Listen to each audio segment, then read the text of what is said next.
अस्सलाम वालेकुम प्यारे दोस्तों, उम्मीद है कि आप खैरियत से होंगे। हमारी दुआ है कि अल्लाह ताला आपको खैर व आफियत से रखे। प्यारे दोस्तों, एक दोस्त ने सवाल किया कि घर में परिंदे पालना कैसा है और खुसूसन तोते पालना जायज है या नहीं। इस्लाम इस हवाले से क्या कहता है? क्या परिंदों और जानवरों के भी इस्लाम में हुकूक हैं या नहीं? यह बड़ा बेहतरीन सवाल है।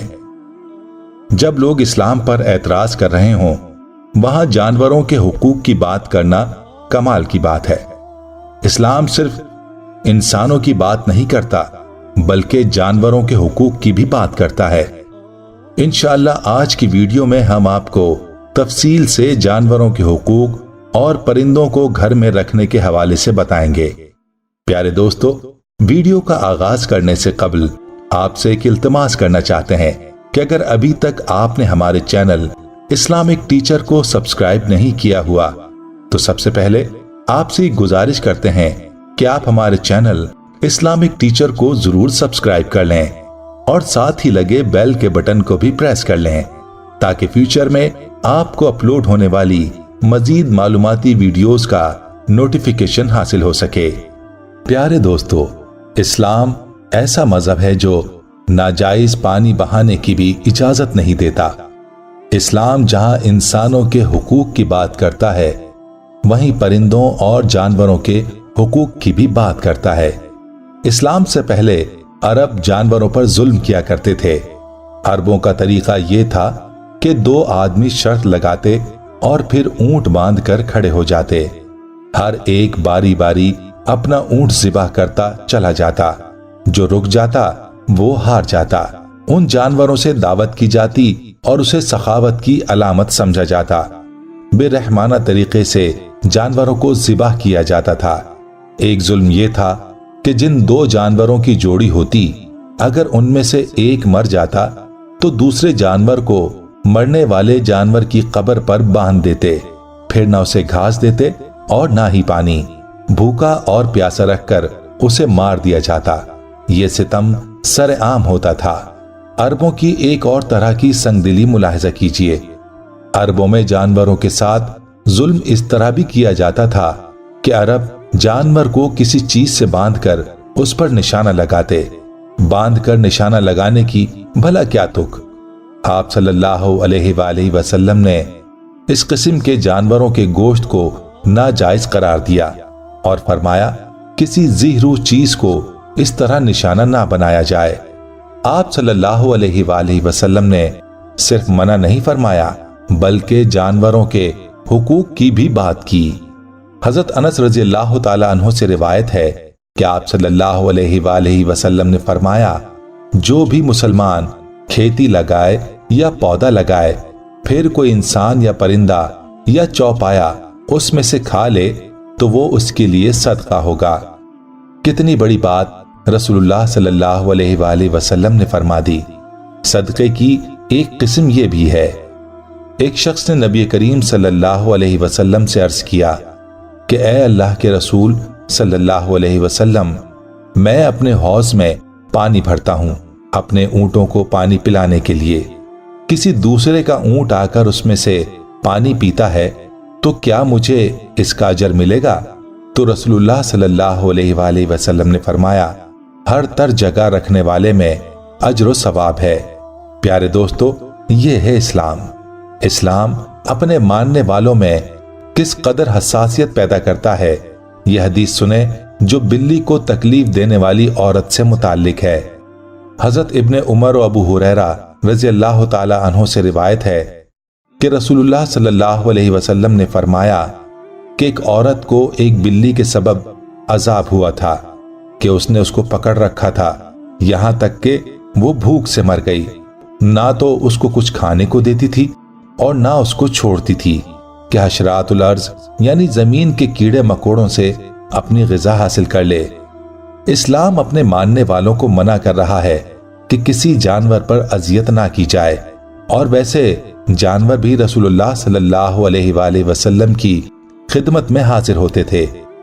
एक बार एक ऊंट आया, उसने आकर रसूलुल्लाह सल्लल्लाहु अलैहि वसल्लम की खिदमत में सर रख दिया آپ نے اونٹ کے مالک کو بلایا اور بلا کر کہا، اونٹ تیری شکایت کر رہا ہے، تو اس سے زیادہ کام لیتا ہے اور چارہ کم ڈالتا ہے۔ مالک نے کہا، جی ایسا ہی ہے، آئندہ ایسا نہیں ہوگا۔ ایک دفعہ آپ صلی اللہ علیہ وآلہ وسلم صحابہ کرام رضوان اللہ تعالی علیہم اجمعین کے ساتھ کسی سفر کے پڑاؤ میں تھے۔ آپ ضرورت سے کہیں تشریف لے گئے۔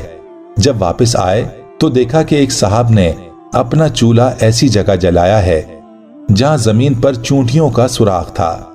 یہ دیکھ کر آپ صلی اللہ علیہ وسلم نے دریافت کیا کہ یہ کس نے کیا ہے؟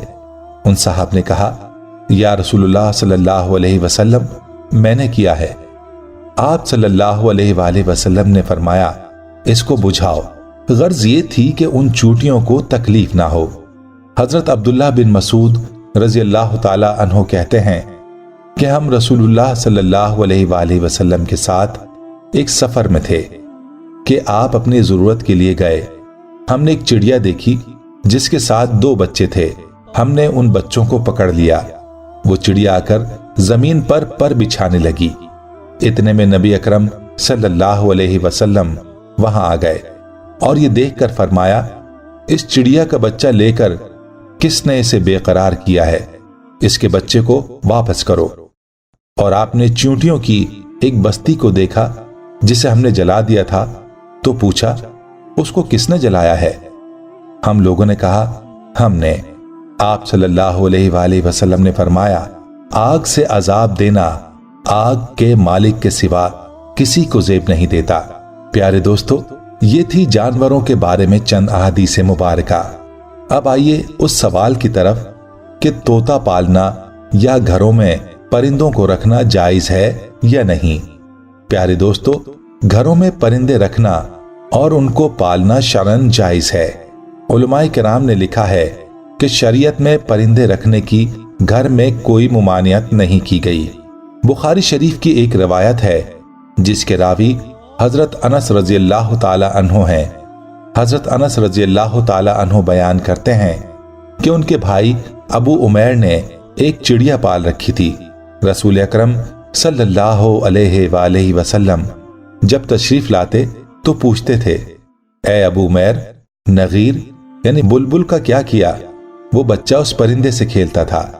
پیارے دوستو، اس روایت سے معلوم ہوتا ہے کہ حضرت انس رضی اللہ تعالی عنہ کے گھر میں ان کے بھائی نے پرندہ پال رکھا تھا اور حضور صلی اللہ علیہ وآلہ وسلم اس کے بارے میں دریافت فرماتے تھے۔ آپ نے اسے رکھنے سے منع نہیں کیا۔ اس سے معلوم ہوتا ہے کہ پرندوں کو گھر میں پالنے کی اجازت ہے۔ پھر ایک چیز اور بھی ہے کہ پرندوں کو پنجرے میں قید کر کے بھی رکھا جا سکتا ہے۔ یہی حدیث اس واقعے پر دلیل ہے۔ ظاہر ہے پرندے ویسے تو آزاد رہتے ہیں، گھر میں انہیں قید کر کے ہی رکھا جاتا ہے۔ البتہ ایک چیز اور ہے کہ پرندوں کے کھانے پینے کا خیال رکھا جائے۔ اگر کسی نے پرندوں کو بھوکا پیاسا رکھا تو اس کے لیے سخت وعیدیں ہیں۔ ایک حدیث میں ہے کہ آپ صلی اللہ علیہ وآلہ وسلم نے فرمایا کہ خدا نے ہر چیز پر احسان کرنا فرض کیا ہے، اس لیے جب تم لوگ کسی جانور کو مارو تو اچھے طریقے سے مارو، اور جب ذبح کرو تو اچھے طریقے سے ذبح کرو۔ تم میں سے ہر شخص اپنی چھری کو تیز کر لے اور اپنے ذبیحہ کو آرام پہنچائے۔ ایک بار ایک لڑکا مرغی کو باندھ کر تیر سے نشانہ بنا رہا تھا۔ حضرت عبداللہ بن عمر رضی اللہ تعالی عنہ نے اس مرغی کو کھول دیا اور مرغی کے ساتھ اس لڑکے کو لے کر اس کے خاندان میں آئے اور کہا کہ اپنے لڑکے کو اس سے منع کرو، کیونکہ رسول اللہ صلی اللہ علیہ وآلہ وسلم نے اس طریقے سے جانور یا کسی جاندار کو نشانہ بنانے کی ممانعت فرمائی ہے۔ اسی طرح کچھ اور لوگ مرغی کو باندھ کر نشانہ بنا رہے تھے۔ حضرت عبداللہ بن عمر رضی اللہ تعالی عنہ کا گزر ہوا تو وہ لوگ بھاگ گئے۔ حضرت عبداللہ بن عمر رضی اللہ تعالی عنہ نے کہا کہ ایسا کس نے کیا ہے؟ جو لوگ ایسا کرتے ہیں رسول اللہ صلی اللہ علیہ وآلہ وسلم نے ان کو ملعون قرار دیا ہے۔ ایک بار ایک صحابی رضی اللہ تعالی عنہ نے کہا، یا رسول اللہ صلی اللہ علیہ وآلہ وسلم، जब मैं बकरी को ज़िबाह करता हूं तो मुझे उस पर रहम आता है। हुजूर सल्लल्लाहु अलैहि वसल्लम ने फरमाया, अगर तुम बकरी पर रहम करते हो तो खुदा तुम पर रहम करेगा। दोस्तों, घर में जानवर और परिंदे रखे जा सकते हैं, तोते पाले जा सकते हैं, मगर उन्हें तकलीफ और अजियत नहीं दी जा सकती। अल्लाह ताला हमें और आपको इन बातों पर अमल करने की तौफीक अता फरमाए। आमीन या रब्बुल आलमीन। प्यारे दोस्तों, हम उम्मीद करते हैं कि आपको हमारी वीडियो जरूर पसंद आई होगी। आपसे गुजारिश करते हैं कि अगर आप हमारे चैनल पर नए हैं तो सबसे पहले आप हमारे चैनल इस्लामिक टीचर को जरूर सब्सक्राइब कर लें और इसके साथ ही लगे बेल के बटन को भी प्रेस कर लें ताकि आपके पास फ्यूचर में अपलोड होने वाली वीडियोस का नोटिफिकेशन मिलता रहे। आपसे इजाजत चाहते हैं। अल्लाह हाफिज।